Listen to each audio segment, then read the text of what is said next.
جماعت اہل حدیث کے مایہ ناز خطیب، مذہبی اسکالر، محترم و مکرم پروفیسر ڈاکٹر عبدالرزاق ساجد کے نیو بیانات، خطبات، دروس قرآن و حدیث کی روشنی میں سننے کے لیے ہمارے یوٹیوب چینل کو سبسکرائب کریں، فیس بک پیج کو بھی فالو کریں۔ بارک اللہ فیکم۔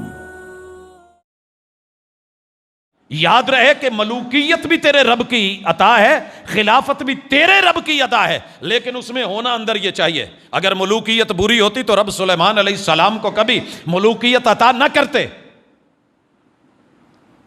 لیکن ہم نے اپنی ایک سیاست کی نفسیات بنا لی ہے کہ بس اسی پہ فٹ ہیں، جو کرنا ہے۔ نالی بھی بنا کے دینی ہے تو ووٹ کے لیے،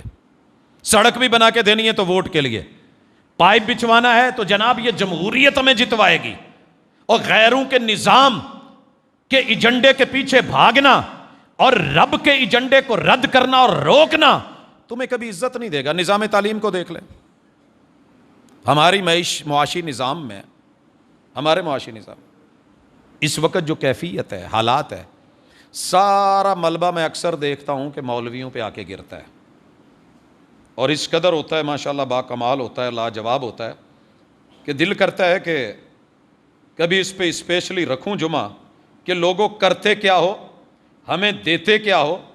اور اس کے بعد پھرتے کہاں پہ ہو۔ اگر اس چیز کو سمجھیں،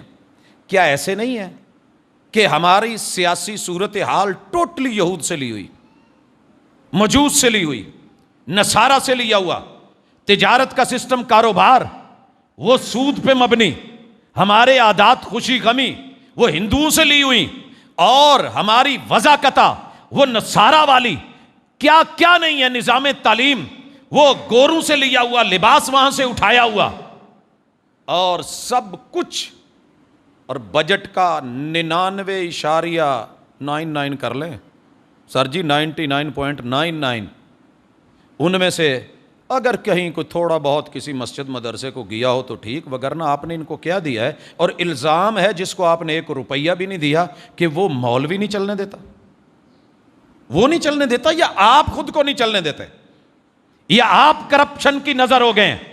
یا آپ کا ذہن محدود ہو گیا ہے، عقلیں موٹی ہیں، دماغ چھوٹے ہیں۔ اس میں قرآن کا کوئی قصور نہیں، رحمان کا کوئی قصور نہیں، کیونکہ آپ نے کبھی ادھر دیکھا ہی نہیں ہے، اگر دیکھتے تو بہت کچھ ملتا۔